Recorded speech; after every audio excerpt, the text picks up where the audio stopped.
Alors nous continuons notre parcours dans la Genèse ce matin. J'espère que je vais arriver à aller jusqu'au bout.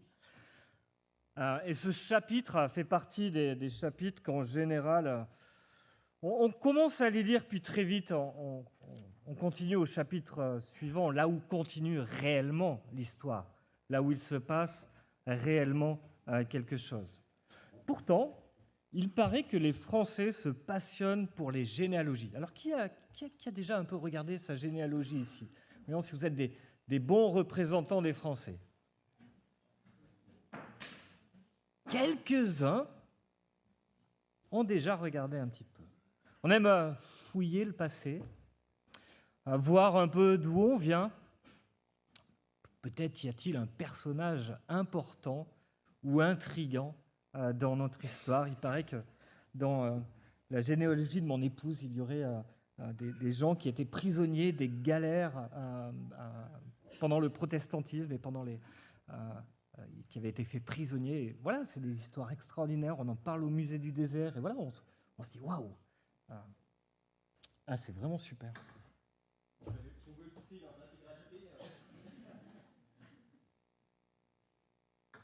Merci beaucoup. Et quand je parlais du passage d'aujourd'hui avec Jean Samuel, il me disait tu sais, les généalogies dans l'histoire, ça a juste un seul intérêt, celui d'asseoir le pouvoir des rois, de confirmer leur légitimité. Et c'est vrai que si on considère que le dernier roi de France remonte à plus de 175 ans avec Louis-Philippe Ier, et qu'aujourd'hui encore deux familles se disputent un trône qui n'existe plus, à savoir si c'est la famille des légitimistes, les descendants directs du roi de Philippe, ou les orléanistes, qui sont les descendants du duc Philippe d'Orléans. Mais 175 ans à entretenir une généalogie pour savoir qui aurait bien pu être le roi d'un trône qui n'existe plus. Et on se dit, c'est un peu ridicule. Mais si jamais on avait été sur cette liste, peut-être qu'on la trouverait plus utile. Et dans la Bible, on trouve des dizaines de généalogies. Et puisque la Bible est la parole de Dieu, et puisque Paul nous dit que toute écriture est inspirée de Dieu, elle est utile pour enseigner, pour convaincre, pour corriger, pour instruire dans la justice, afin que l'homme de Dieu soit formé et équipé pour toute bonne œuvre, il y a une bonne raison pour que ce texte soit devant nous aujourd'hui et qu'on ne l'ait pas juste sauté dans notre parcours de la Genèse. Et je voudrais le lire avec vous. Donc je suis dans Genèse au chapitre 5.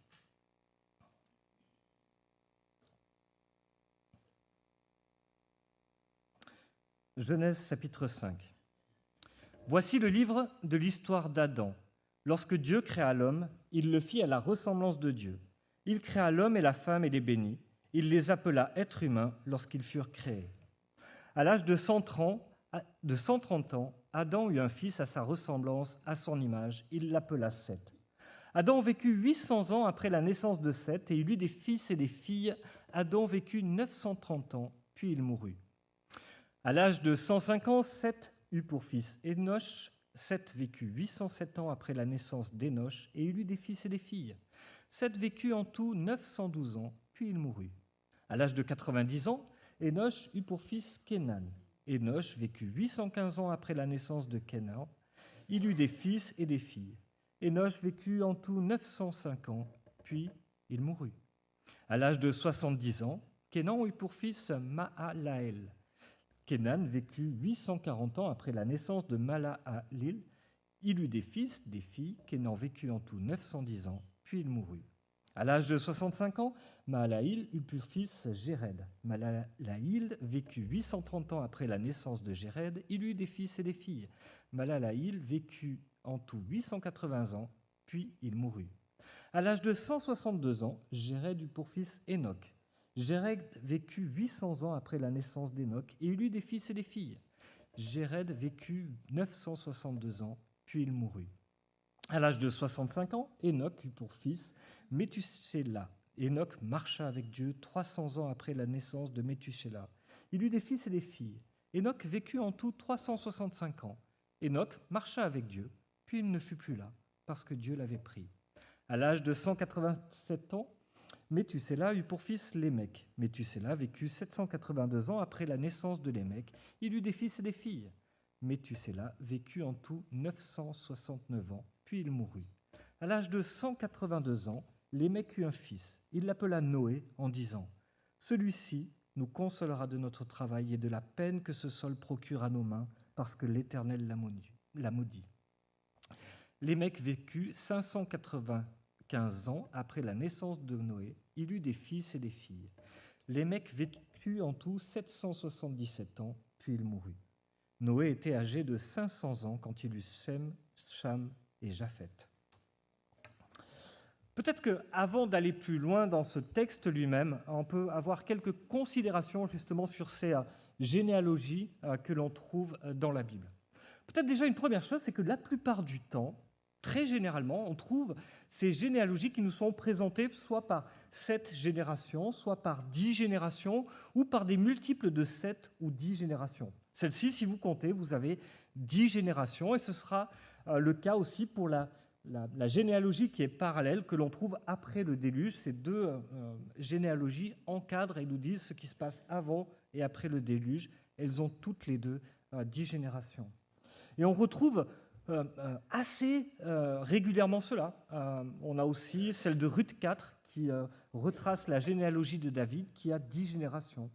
On retrouve très souvent ces jeux avec 7, 10 ou des multiples.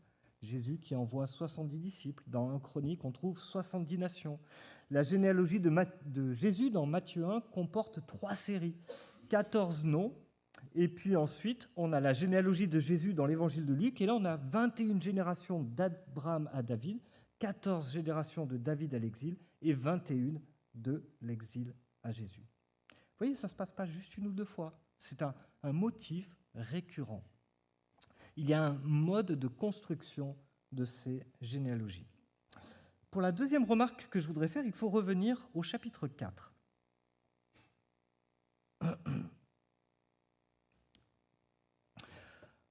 Regardez la réaction de Caïn quand Dieu le condamne. Dieu le condamne à être errant. Et lui, comment est-ce qu'il réagit? Il dit « On va me tuer !» Et là, mais qui va le tuer? Adam et Ève ont eu 2 fils, Caïn, et il vient de tuer l'autre. Qui va bien pouvoir le tuer? Et puis regardez au verset 17. Caïn a eu des relations avec sa femme. Et il l'a trouvée où?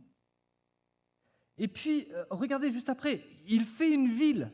Alors, Matthieu nous a dit que les villes n'étaient sans doute pas aussi importantes qu'aujourd'hui. Mais qui va habiter cette ville? Troisième remarque, c'est que si moi je parle de mes fils, il n'y a pas de doute, on sait qui c'est. On sait qui sont mes fils. J'en ai 2, c'est assez clair, Jean-Samuel et Gabriel. Pas de souci. Mais dans la Bible, la notion de père-fils n'est pas toujours aussi nette que nous l'entendons aujourd'hui, en fait. Le récit nous dit tout le long, Adam engendra Seth, Seth engendra Énoch, Énoch engendra Kénan, etc., etc., etc. Et cette expression, on pourrait aussi la traduire par Adam engendra la lignée culminant en Seth, Seth engendra la lignée culminant en Énoch, et ainsi de suite. Et on a par exemple des cas assez clairs que l'on connaît bien dans la généalogie de Jésus qui est donnée par Matthieu. Il est dit que Joram enfanta Osias. Mais en fait, non.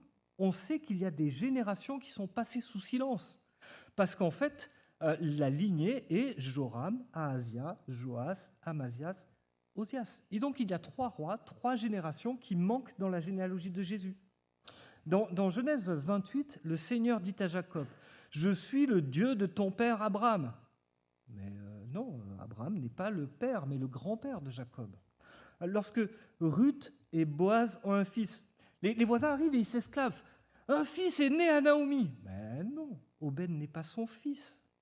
Vous voyez, il y a une distance plus grande dans la Bible, dans la notion de père et d'enfant. Et un évêque irlandais du nom de Usher avait proposé une chronologie à partir des généalogies de la Genèse. Et ça lui permettait de remonter jusqu'à la date de la création de l'univers, qui selon lui était en 4004 avant Jésus-Christ. Mais on sait que les hommes étaient présents bien avant. Le problème, c'est que cette lecture littérale et stricte des généalogies n'avait pas pris en compte qu'il y avait des trous dans les généalogies. Quand nous lisons le récit, nous comprenons qu'Abel et Caïn n'étaient sans doute pas les premiers enfants d'Adam, qu'il y en avait eu d'autres et qu'ils avaient déjà commencé à se répandre vers l'Est. Et là, on arrive à une difficulté. Commencez à vous dire, mais comment je peux me fier à ma Bible? Est-ce qu'elle contient des erreurs? Non. Ça veut surtout dire qu'elle n'a pas été écrite par des Occidentaux de l'an 2000, mais que les auteurs n'avaient pas en premier lieu la vocation à nous faire un cours d'histoire, mais de nous communiquer un message. Et en même temps, nous devons respecter le texte biblique. Des personnes se sont insinuées dans ces trous, dans cette façon de lire les généalogies, et ont commencé à donner des explications vers un calendrier totalement différent, où finalement Adam et Ève n'étaient pas vraiment les premiers hommes et femmes de l'humanité, mais ils étaient choisis symboliquement parmi des gens qui habitaient déjà sur la terre, d'où la présence de villes, d'épouses, et puis souvent une échelle de temps bien différente que celle que la Bible laisse paraître. Alors c'est une question difficile, mais on a quelques points de repère. La Bible ne ment pas, elle ne cherche pas à nous induire en erreur. Notre Dieu est un Dieu de vérité. Sa parole est la vérité. Et nous avons là en parallèle des compositions théologiques qui sont écrites dans une culture qui ne raconte pas les choses de la même façon que nous, qui n'a pas le même regard sur la façon dont on raconte des faits historiques. Mais regardez, chapitre 4, versets 1, 17 et 25. Adam a des relations conjugales avec Ève et Caïn. Et fils, là, est au sens littéral. Idem pour Abel, Enoch, Seth. Ce sont des personnages historiques, des gens qui ont réellement existé. En fait, si les généalogies omettent des noms, c'est parce qu'elles ne sont pas utiles au but poursuivi par l'auteur, mais elles n'en ajoutent jamais. Chaque personnage devant lequel nous sommes a une existence réelle. Et lorsque quelque chose n'est pas clair dans notre lecture de la Bible, nous devons avoir le réflexe de chercher des passages plus clairs qui vont nous aider à comprendre ceci. Et sans rentrer dans les détails, on peut par exemple regarder ce que Paul dit en Romains 12. « Par un seul homme, le péché est entré dans le monde, par le péché la mort.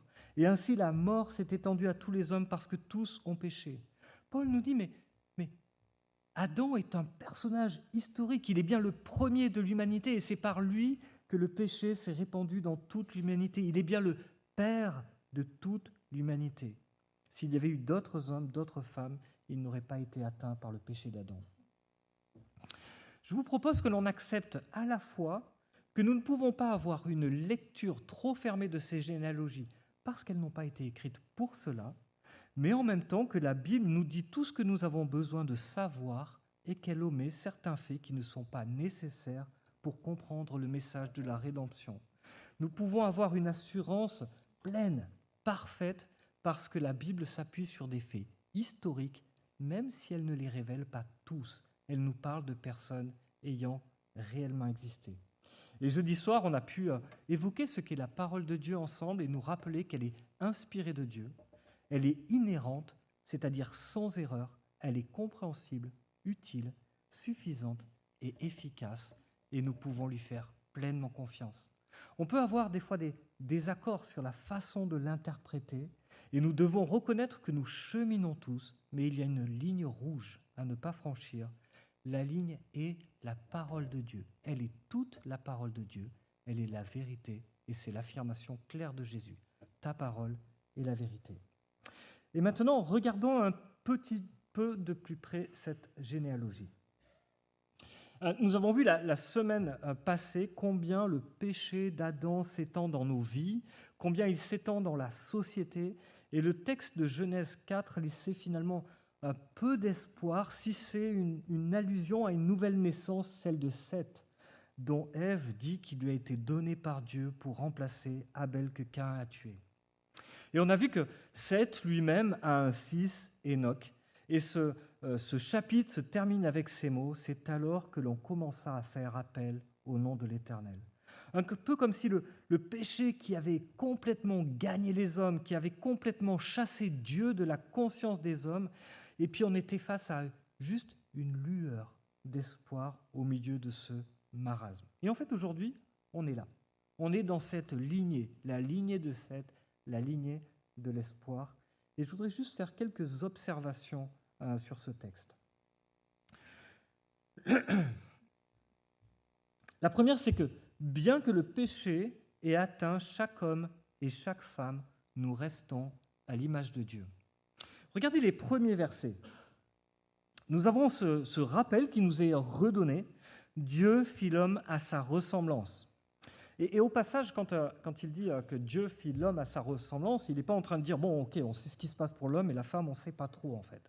Parce qu'en fait, quand il dit il fit l'homme, il fit l'Adam à sa ressemblance, et ce Adam, on le traduit par homme, mais dans le sens d'humanité. Et ensuite, au verset 2, il dit qu'il créa l'homme et la femme, et là, littéralement, il créa l'Adam mâle et l'Adam femelle.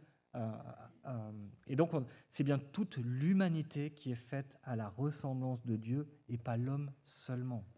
Et au verset 3, on a cette image que l'image de Dieu qui se transmet de génération à génération.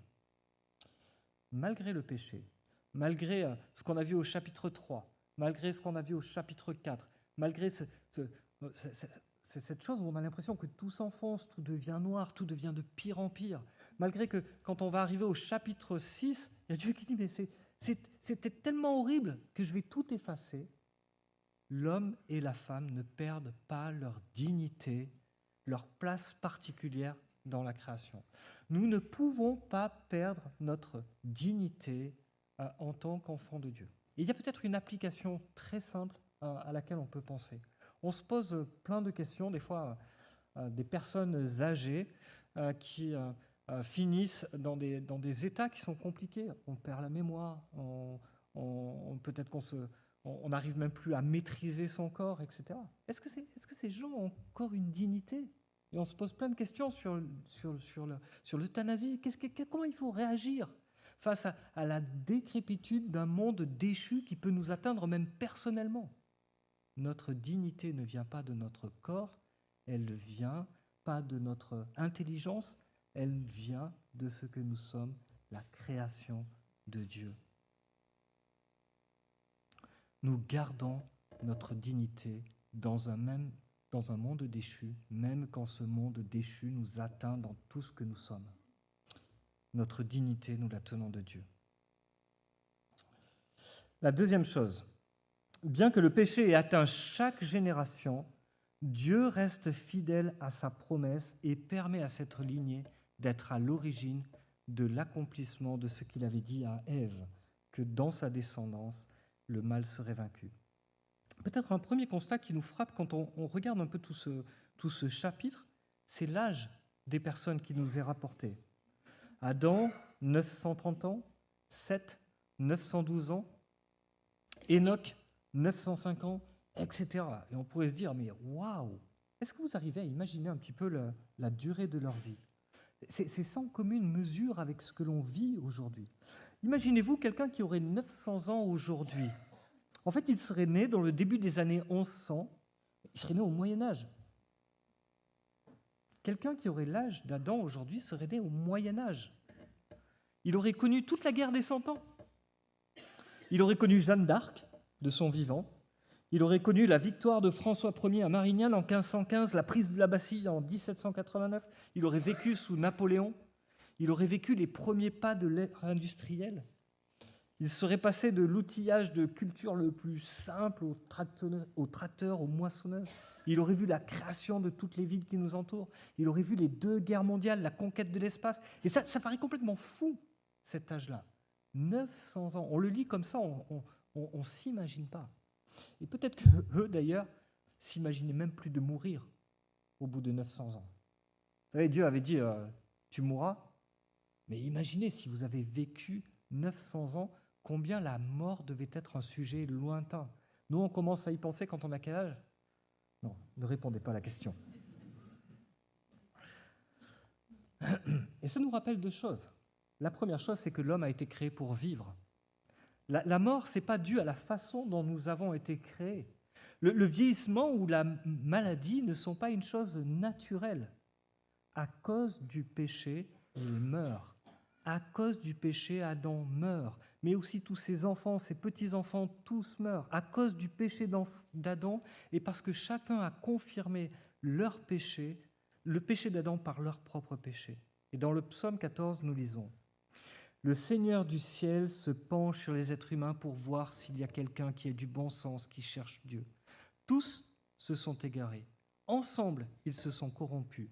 Il n'en est même pas un qui agisse bien, pas même un seul. » Dieu fait preuve de grâce, de patience. Il laisse les hommes, les femmes vivre pendant de longues années et continuer à pécher, à se rebeller contre lui. Et maintenant, je voudrais qu'on regarde une autre généalogie. Et en fait, cette généalogie, on la trouve dans Genèse 11, et donc c'est celle qui encadre le récit du déluge avec ces deux généalogies. Et donc vous retrouvez 10 générations avant le déluge, 10 générations après le déluge. Regardez les âges. On passe de Sim, 600 ans, à Nashor, 148 ans. C'est encore pas mal, me direz-vous, mais c'est plus vraiment du même ordre. Et maintenant, regardez avec moi au début du chapitre 6. Chapitre 6, verset 1. Lorsque les humains eurent commencé à se multiplier sur la terre et que les fils et les filles furent nés, les fils de Dieu virent que les filles des humains étaient belles et ils les prirent pour femmes pour toutes celles qu'ils choisirent.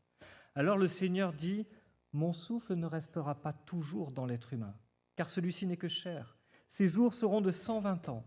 En ces jours-là, et encore après cela, les Néphilim étaient sur la terre lorsque les fils de Dieu vinrent vers les filles des humains et lorsqu'elles leur donnèrent des enfants. Ce sont les héros d'autrefois, des hommes de renom. Dieu décide d'anéantir l'humanité et d'épargner Noé. Le Seigneur vit que le mal des humains était grand sur la terre et que leur cœur ne concevait jamais que des mauvaises pensées. Le Seigneur regretta d'avoir fait les humains sur la terre. Son cœur fut affligé. » Alors, je ne rentre pas dans les détails du texte, mais on a ce qui semble être au moins une étape assez marquante dans le péché.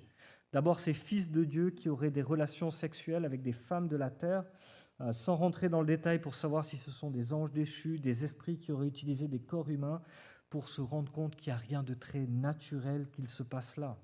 Et puis ensuite, on a cette mention au verset 3. Dieu ne va pas laisser indéfiniment son souffle, la vie à des êtres humains aussi abominables. Il va limiter leur vie à 120 ans.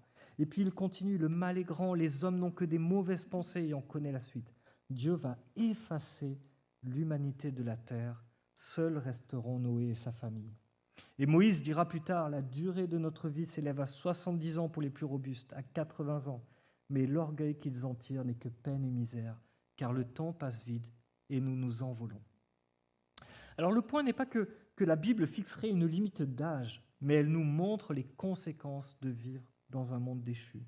Et cela nous rappelle encore que Dieu est patient, extrêmement patient, mais que sa patience n'est pas sans limite. La conséquence du péché est la mort. Et le refrain de ce texte, on ne peut pas le louper. C'est impossible de le louper.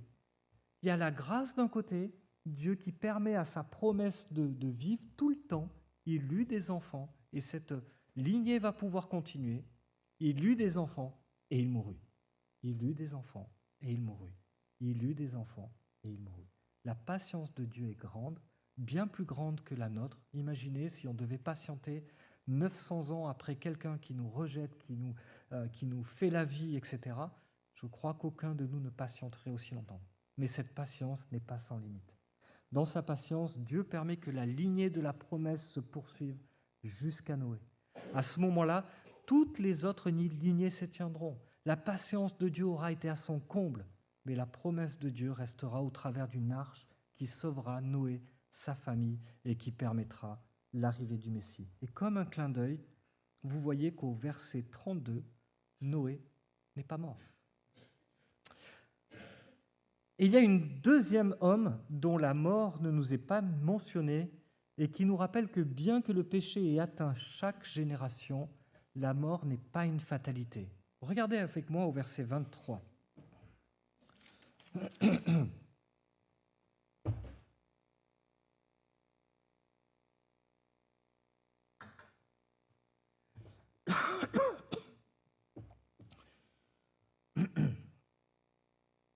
Si je ne vous ai pas embrassé ce matin, c'est par affection.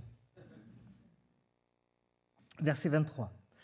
Enoch marcha avec Dieu 300 ans après la naissance de Méthusélah. Il eut des fils et des filles. Enoch vécut en tout 365 ans. Enoch marcha avec Dieu, puis il ne fut plus là, parce que Dieu l'avait pris. Waouh! Combien d'hommes dans toute l'humanité ne sont pas passés par la mort? Combien d'hommes dans toute l'humanité depuis Adam et Ève ne sont pas passés par la mort? Alors, j'ai une réponse à ma gauche. 2, en tout cas, dont on sait qu'ils ne sont pas passés par la mort. Qui n'est pas passé par la mort, d'après toi? Ah oui, pas encore. Ok. Alors, 2 et des milliards, 2 bonnes réponses. Je n'avais pas pensé à la tienne. Mais j'ai plus de doutes pour nous. Mais dans l'histoire, effectivement, on en a 2 au moins qui nous sont rappelés. Et la bonne question, finalement, c'est de se dire, mais pourquoi? Pourquoi il n'est pas passé par la mort? Et là, on se dit, il va falloir qu'il nous pondent au moins 5 chapitres de justification de tout ce que Enoch a bien pu faire pour qu'il mérite de ne pas passer par la mort. Quel homme extraordinaire! Enoch devait être un saint parmi les saints pour ne pas passer parmi la mort. Non. Enoch marchait avec Dieu. Marchait avec Dieu. Enoch était un intime de Dieu. Caïn connaissait Dieu, il parle avec Dieu, mais il ne marchait pas avec Dieu. Plus tard, cette expression sera utilisée encore une fois pour Noé au chapitre 6, au verset 9. On retrouve cette chose assez similaire aussi pour Abraham, pour Moïse. Ils sont qualifiés d'amis de Dieu. Il y a 2 choses qui me viennent à l'esprit. La première, c'est que la ligne de Seth s'oppose à celle de Caïn. Elle est la lignée par laquelle viendra le salut, mais elle n'est pas une lignée de justes. La mort règne dans cette lignée. Mais Dieu s'approche, se révèle. Il marche auprès de ces hommes déchus. Et Enoch, on l'a dit, il est la 7e génération. En fait, il est le point d'orgue de cette lignée. Cette génération, le 7e, on avait vu que c'était Lémec. Lémec, c'est le comble du mal. Et le 7e, c'est Enoch. Et Enoch, non, il n'est pas bon. Il marche avec Dieu. Dans sa grâce, Dieu nous donne comme une lumière au sein de cette lignée. La mort n'a pas le dernier mot pour celui qui marche avec moi. Il y a une espérance pour celui qui marche avec Dieu. Dans une culture où la mort règne, où on a ces questionnements. Et imaginez ces enfants, imaginez ceux qui entouraient. Qu'est-ce qu'il est arrivé à Enoch? Il n'est pas mort. Et comment ça se fait qu'il ne soit pas mort? Parce qu'il marchait avec Dieu. Mais comment c'est possible que nous, on ne meure pas?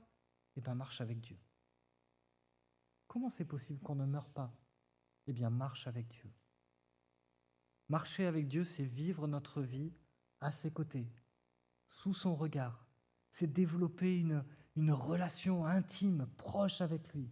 C'est lui confier nos buts, nos espoirs, notre avenir. C'est se placer jour après jour, sa confiance en lui. C'est avoir une relation avec lui. Je marche avec Dieu. Est-ce que vous marchez avec Dieu? Ou est-ce que vous connaissez Dieu comme Caïn? Est-ce que vous marchez avec Dieu? Est-ce que vous imaginez le cadeau qu'est en train de faire Dieu à Enoch? Dieu est le créateur de l'univers, le Tout-Puissant. Il est le Seigneur des cieux et de la terre. Il accepte de marcher avec Enoch. Vous savez, le truc incroyable, c'est pas que Enoch marche avec Dieu, c'est que Dieu marche avec Enoch. Parce que Dieu doit s'abaisser pour marcher avec Enoch. Dieu doit s'abaisser, il doit venir auprès d'Enoch pour marcher avec lui. Dieu doit renoncer de voir le péché d'Enoch pour marcher avec lui. Et Dieu va devoir payer le prix du péché d'Enoch pour marcher avec lui. Est-ce que nous avons la conscience de ce Dieu incroyable, créateur, que nous avons rejeté, mais qui est prêt à marcher avec nous jour après jour?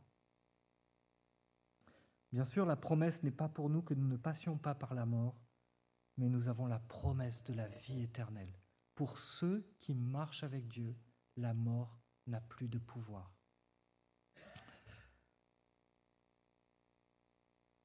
Quel repos! Et c'est aussi la promesse de ce texte.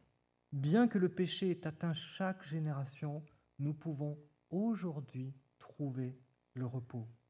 Et je voudrais venir rapidement à la dernière personne de cette lignée.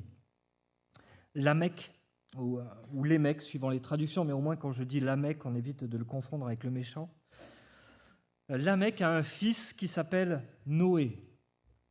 Et Noé, ça veut dire repos, tranquillité. Pourquoi il l'appelle comme ça? Pourquoi il appelle son fils repos, tranquillité? Qui aurait envie d'appeler son fils repos, tranquillité? Il n'avait jamais eu d'enfant avant. C'est pas possible. C'était peut-être son fils aîné. Mais personne n'appellerait son fils repos, tranquillité. On se dit, punaise, il va me réveiller la nuit. Et en plus, il vivait jusqu'à 900 ans. Hein. Oh, la misère!